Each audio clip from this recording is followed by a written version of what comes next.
आर्य समाज की स्थापना की, मैं उनके ही बीच को ध्यान रखता हूँ। राशि भी कहूँगा कि उनका जो हम पर उपकार है भूमि इधर बैठे हैं, इनके ऊपर बहुत ज्यादा हमारे पर भी बहुत है, क्योंकि हम भी तो इधर उधर भाग रहे थे। जब विज्ञान वेद ज्ञान नहीं था तो इधर उधर जा रहे थे ना, पता तो था नहीं। ये नहीं है कि स्वामी दयानंद ने आकर के वेदों को दिखा, ये नहीं किया उन्होंने किया है वेदों का भाष्य, और वो भाष्य किया जो हमारे अष्टाध्यायी महाभाष्य आदि की जो संस्कृत है उसके माध्यम से उन्होंने समझाया है। सायन ऊबर महिंदर मैक्समुलर इनके माध्यम से नहीं सीखेंगे, ये तो हमें कुछ का कुछ सिखा देंगे। लौकिक संस्कृत के आधार पर अर्थ बोलने लगेंगे तो हमारा कल्याण नहीं होगा।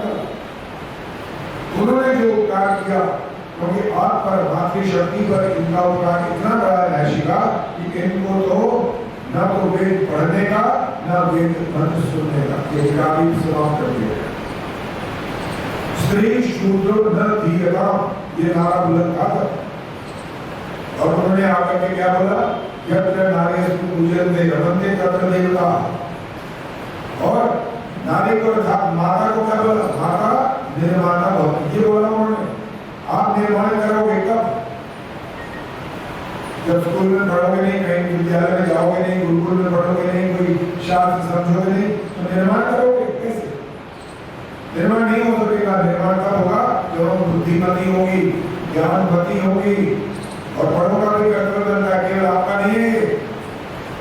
पिता का कर्तव्य बेशक पैसा कमाना है, लेकिन उसके बावजूद घर पर आकर बच्चे की रिपोर्ट लेना उसका काम है।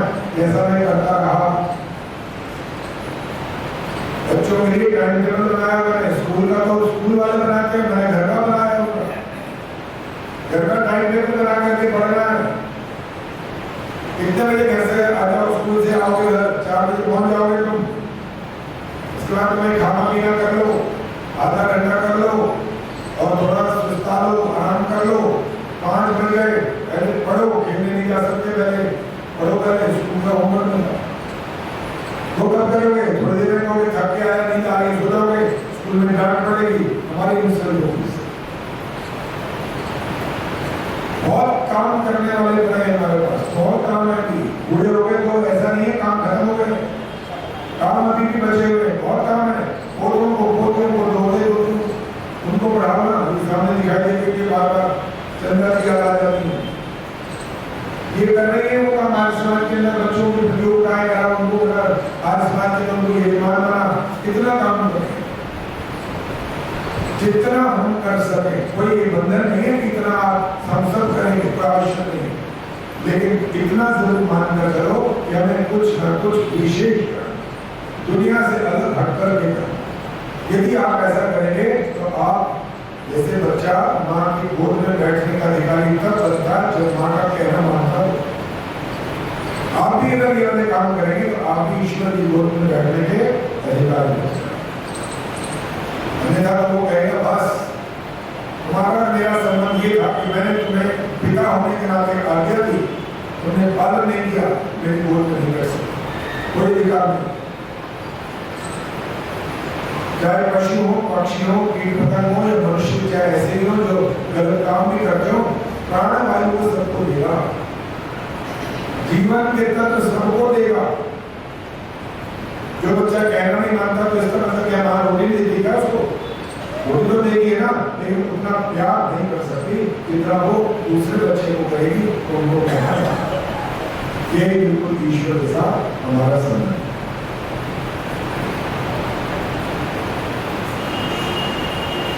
आइए इस भजन की बात कर रहा हूँ। महर्षि दयानंद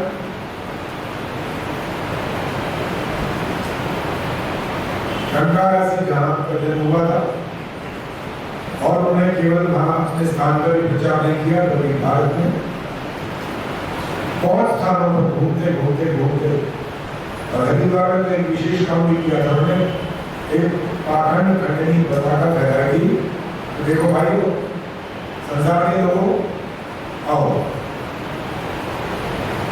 बात करो, आंख बंद करके मत चलते जाओ, गड्ढे में गिर जाओगे।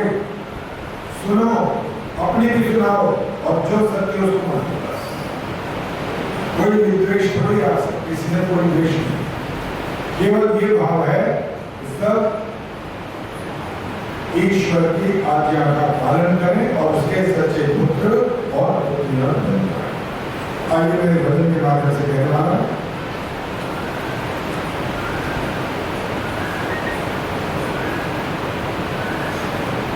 श्री दयानंद स्वामी कंकारा से आया था, दीप जलाया था, वेदों का उजाला लेकर पाखंड निभाया था।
आसमान बना के गए तो केवल यहाँ बैठने वालों के लिए नहीं बना के गए। यहाँ बैठने वाले कुछ बोलेंगे, बताएंगे, समझाएंगे या गाएंगे कुछ बातें, वेदों को सुना देंगे, वो सबके लिए था आज ये सारी की सारी अच्छी अच्छी बातें जो यहाँ से बोलेंगे वो आपको जो सुन रहे हैं उनको मनन करना है, निधिध्यासन करना है, फिर जीवन में उतारना, साक्षात्कार करना, तो बोलने वाले का बोलना सार्थक हो जाएगा। अन्यथा समय व्यतीत करने के लिए शायद हम यहाँ आते हैं, समय व्यतीत करने के बिना है उसको जीवन में धारण करने के लिए आए तो निश्चित रूप से जो कहा हमारा कल्याण ईश्वर आप करो तो ईश्वर हमारा कल्याण करेगा जब हम उसकी आज्ञा का पालन करेंगे। इन शब्दों के साथ मैं अपनी वाणी को यहाँ विराम दे रहा हूँ और आगे महाराज जी जैसा आपके कार्यक्रम चलाएंगे वो आपके सामने सबका बहुत बहुत धन्यवाद।